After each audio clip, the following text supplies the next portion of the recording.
Welcome to 1+1. To the people around Australia, also welcoming you to the Daly River region. Welcome to Nauiyu, Dad. My name is Miriam-Rose Ungunmerr Baumann, and I'm from Daly River. I spent most of my life here. I'm not the traditional owner of this land that we're sitting on. It belongs to the Malak people and Makngala. My homeland is on the Nauiyu River between Palumpa and Pipimanati. I'm of the Ungunmerr tribe. And then all the water that dropped off your head is being taken downstream by the current. And then all the ancestors of the land further down are being acknowledged of your presence. It's beautiful living here because of the land that we're connected to, and it means a lot to me. Thank you so much. Thank you for having me. Thank you.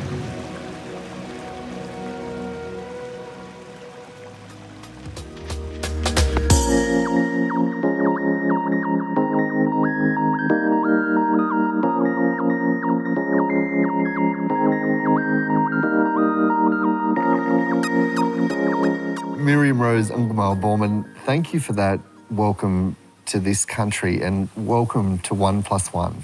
Thank you very much. And, being able to have the privilege of you coming here today to know you. It's where I live, at Daly River, to be part of this program. I'm thrilled that you're a part of it. Now, we are here 3 hours southwest of Darwin, this community where we're sitting right now, your community where you live. Tell me about it.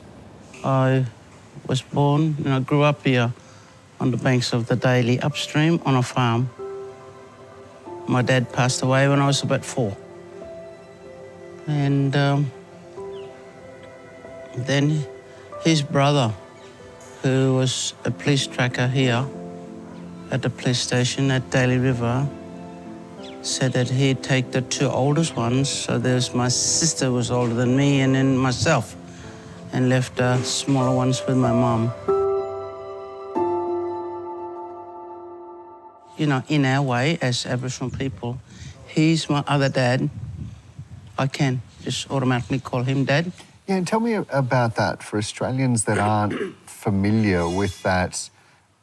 That really, it's an extension of kinship, yes, isn't it? It's that connectivity. Connecting and belonging, that's really important. So, like, if your dad dies, it's not as if you haven't got anybody else. It's a really powerful part of culture, isn't it? And he was married to my mum's sister. So it was just an automatic relationship with them. And that was amazing, because he got transferred to different stations at various times. Hanging around police stations, going to school every day at Adelaide River, Pine Creek, Mataranka.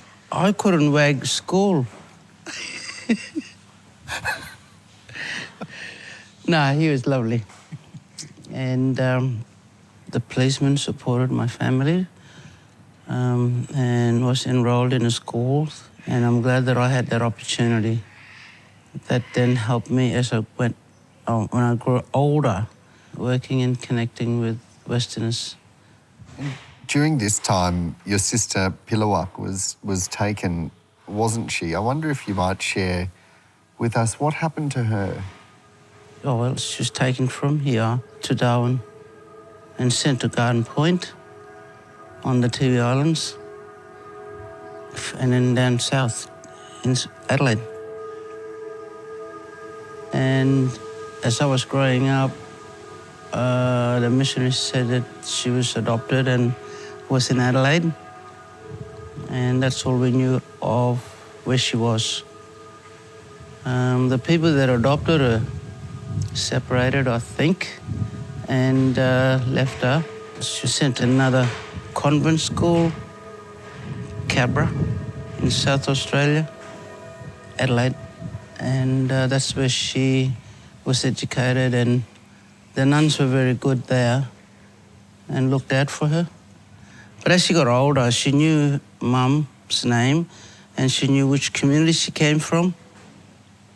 And then she started making arrangements when she was old enough. I think first time we met her was when she was 16. What was it like reconnecting with your sister all those years later? It was very moving, actually. She started making arrangements with the missionaries here and saying that she'd like to come back and meet us. It was very moving when she did. Yeah, it was lovely. The children here in this community have got the choice because we are in two worlds, and if they can become strong in themselves by learning about themselves and who they are and all that sort of thing, I think they can then slowly adapt. Miriam-Rose, many people will know you through your work in education, but my understanding is that your teaching career began when you were caught reading while you were working for a teacher as a domestic helper. I was having a break. Anyways, yeah, she walked in on me when I was reading a paperback. Anyway, she said, oh, can you read? She didn't go crook on me for sitting and reading. And then she said, yes, I can. And she said, read me a paragraph. So I read her a paragraph. And she said, right, you can be my assistant teacher. Just like that? Yes. And I said, oh, I'll give it a go. And I don't know what it's all about, but I'm willing to learn. And then I ended up being her assistant teacher. And while I was doing that, I didn't realise that throughout the year, that first year, she was finding out where I could go off and train because she liked what I was doing and got on with the kids really well and supporting the teacher and all that. And then eventually at the end of the year, she said, you're going away to Darwin. So it was there that you became the first Aboriginal teacher, first accredited Aboriginal teacher in the Northern Territory. Then eventually you became a principal here at this Catholic school in Nauiyu.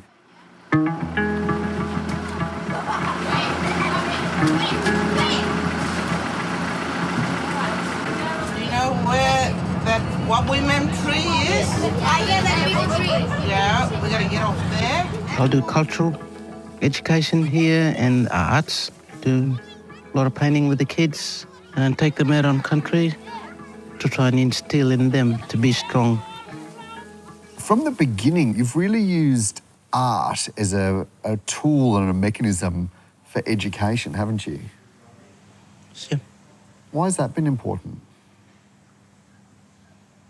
Westerners are really good at recording history, stories, happy stories, sad stories, stories about themselves. By writing all of that, we do it through art, song and dance.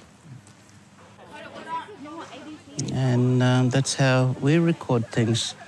And that's why I said that maybe I could use that form in helping to educate our kids. Being a teacher was a new thing as well with my people and elders. They were saying, why are you in that position? And the title is that word that they use, teacher. And then I said, well, you're a teacher too. You've been teaching me and other young people about what's right and what's not right, So that's all it is.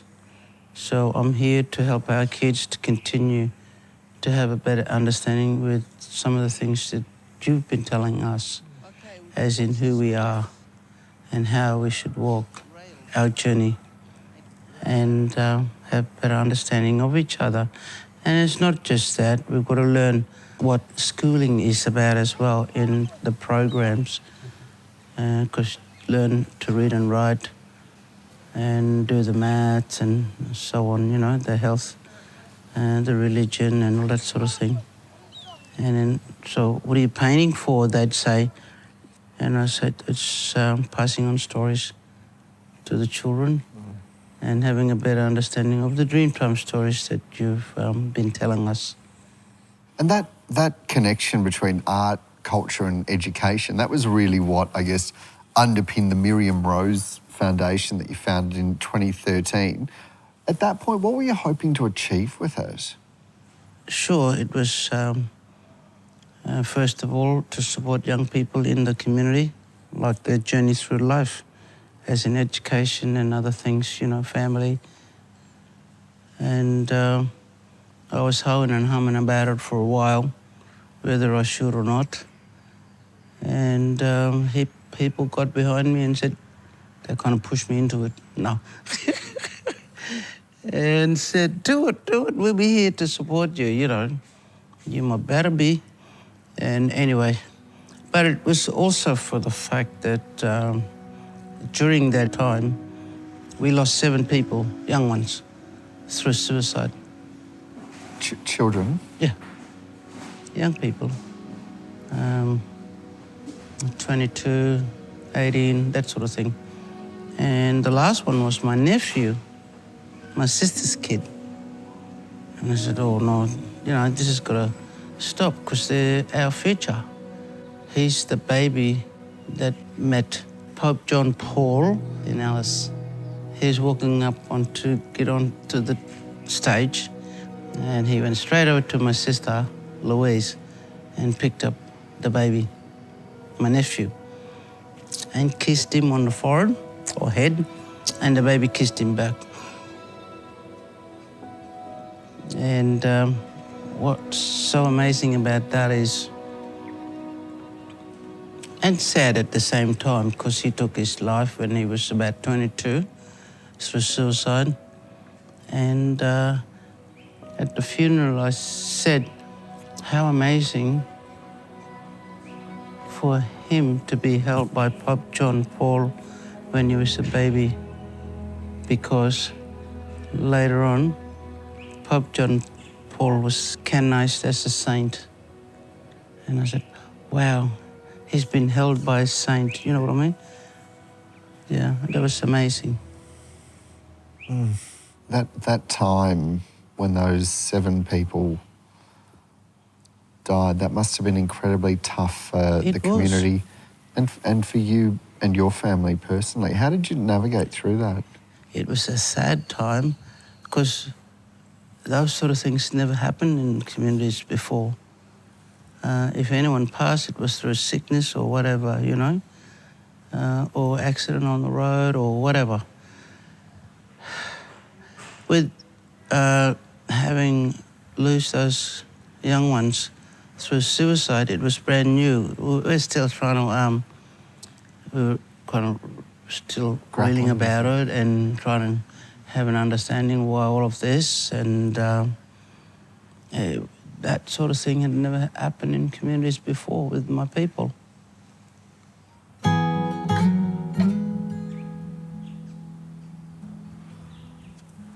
You've spoken before about walking together.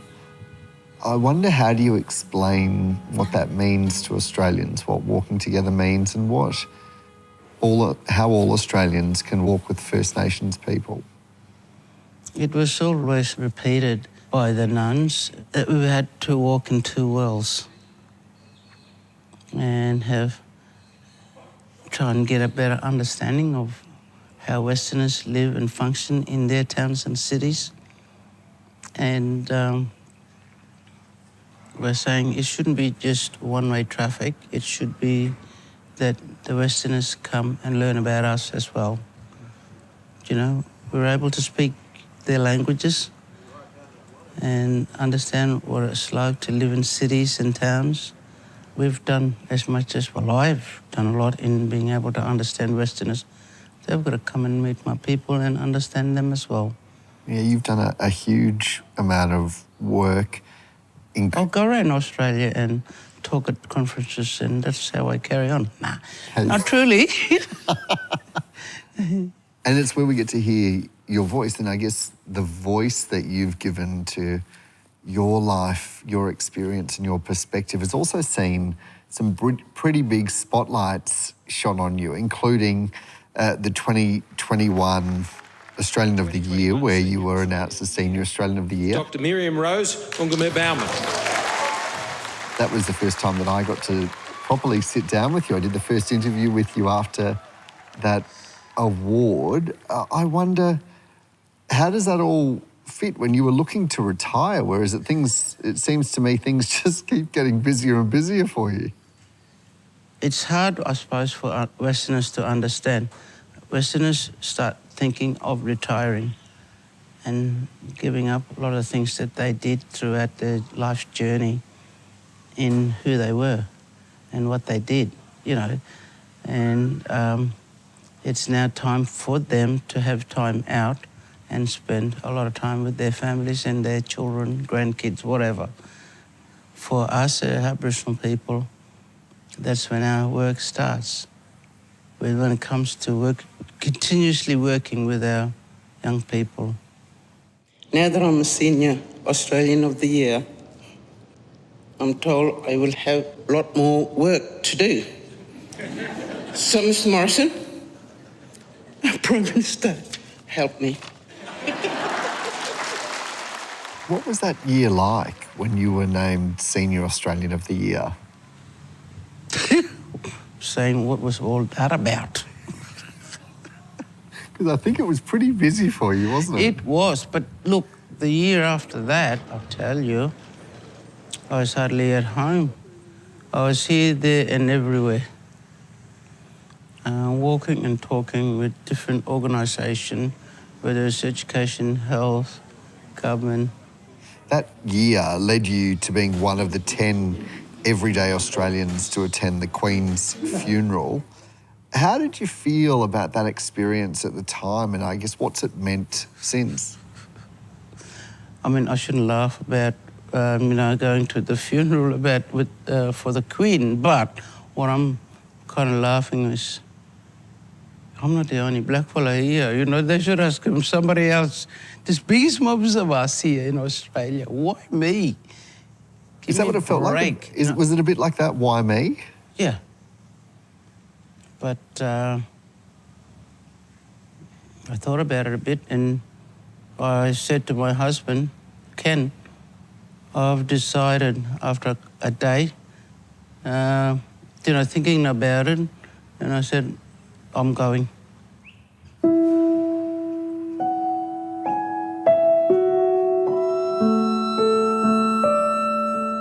Where we are now was a mission established by the Catholic Church. That was in the 50s. You were baptised Catholic as well. What's your view of faith, and what's been its role in your life?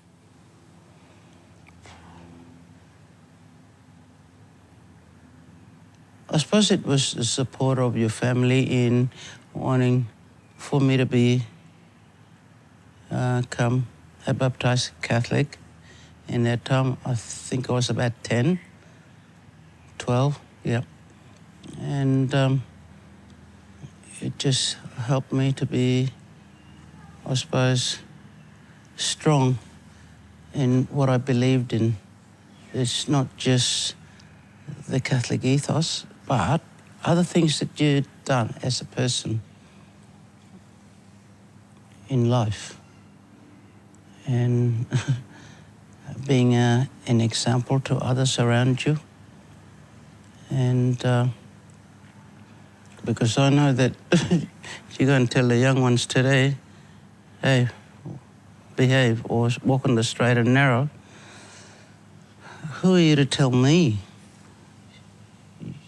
You're doing all this sort of thing and that whatever, you know. So you can't tell me.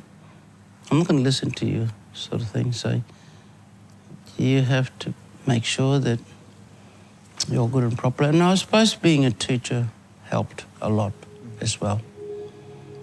What are those things growing in the water, in the billabong? Water lilies? What do we call them? Mini-mindi. Yeah? Say mini-mindi. Mini-mindi. Can you eat mini-mindi? Yes. I've got a lot to thank the church for what they've done for me and my people in a lot of the areas. And they were full on with us as we were growing up. But then they said that, you know, the responsibility is now in your hands, meaning to the community and my people. They don't know that first flower there. Yeah, it'll do.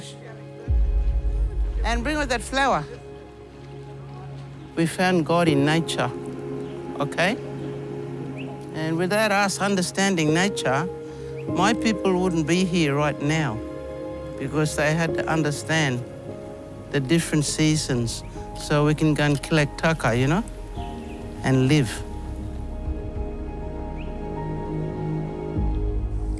It strikes me that you balance your Catholicism with your cultural spirituality as well. Tell me about Dadidi.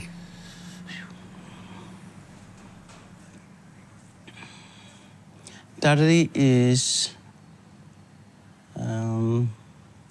what my people, it's our spirituality.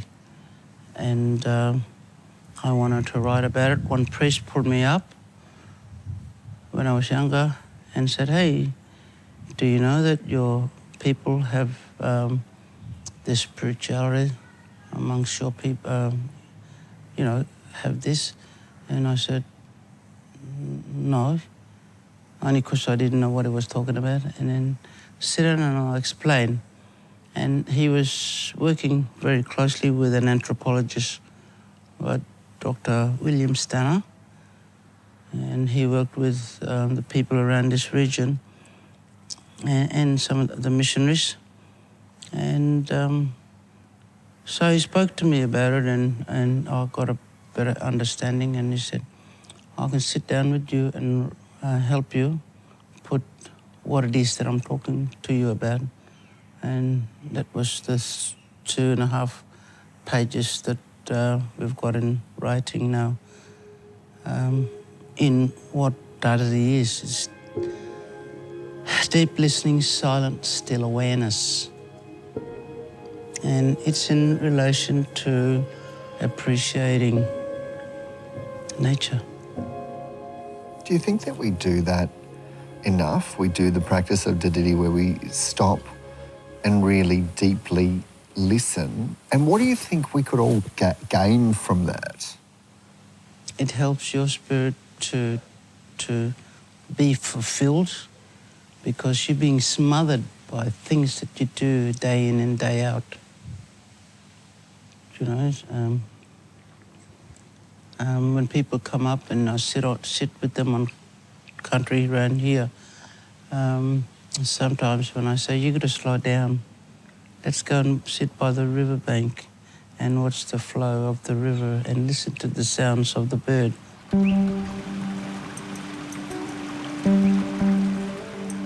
Some people cry, Westerners, because they can't see themselves slowing down. And I said, that's why you're doing this, because you're not so full of yourself, but full of busyness. Time controls you. And you get caught up in what everyone else needs. Mm-hmm. So to let go of a lot of those things, I know you've got duties to do at home and also duties to do when you're out working amongst the people around you, you know. But you got to have some time for yourself as well. And it seems to me that when you're talking about Dadidi, it's about that deep listening, deep thinking. And I guess in a sense, it's what we're all having to do this year, isn't it? When we're talking about changing our constitution and a voice to Parliament. I wonder, from what you're seeing, do you think we're doing enough of the listening part?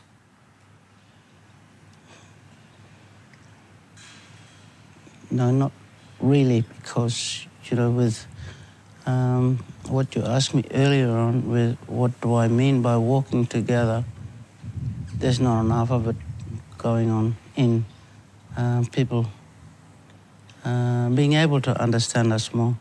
Sure, there are service providers that are working here in the community, and you meet people eventually through your life journey, and you find out that there are people that are wanting to know you better.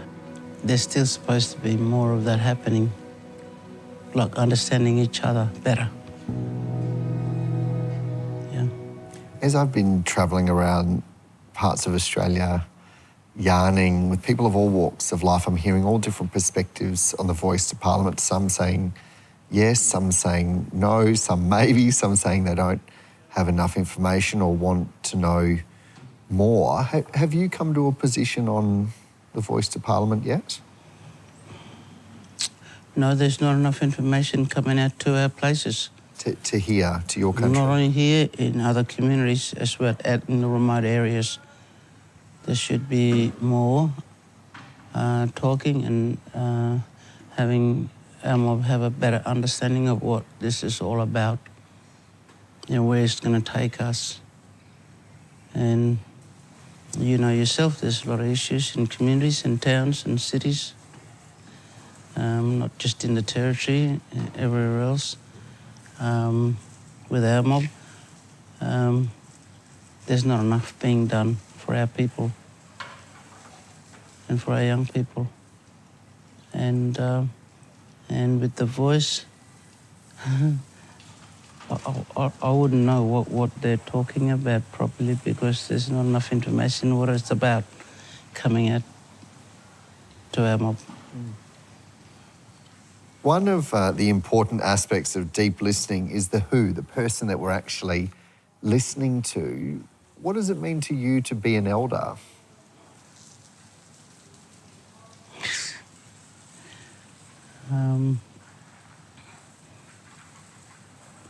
I think you know, with your own immediate people, family, children, they look up at you. You know what I mean?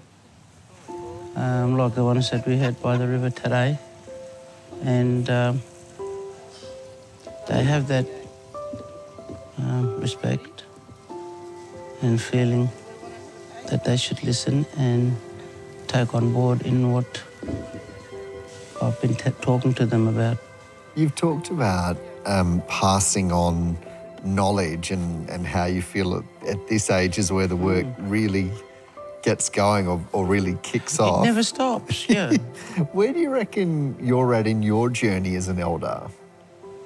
I just feel that there's that respect, and I've got to keep to that in saying that if I've got to pull somebody up in the street here in the community, or they want me to go sit and talk to them to calm them down, you know, if they're not feeling good in the spirit, I've always said that, you know, if you want anything, if you want support, if you want taka, and through the foundation I can get the food for them, or I can sit with them and talk to them, or take them out and go fishing and sit by the river and sit down and talk, and take their family and have a feed of whatever they catch from within the river or by the billabong. Yeah. And you still continue to build because different young ones come up, you know, and still learning about the responsibility of us as elders in the community. Miriam-Rose Ungunmerr Baumann, thank you so much for joining me on 1+1. Thank you. Thank you. I've enjoyed talking to you.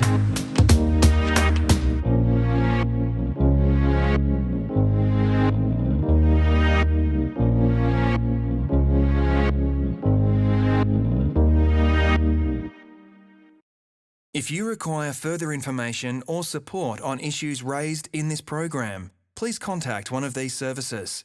Lifeline 13 11 14, Kids Helpline 1800 55 1800, Beyond Blue 1300 22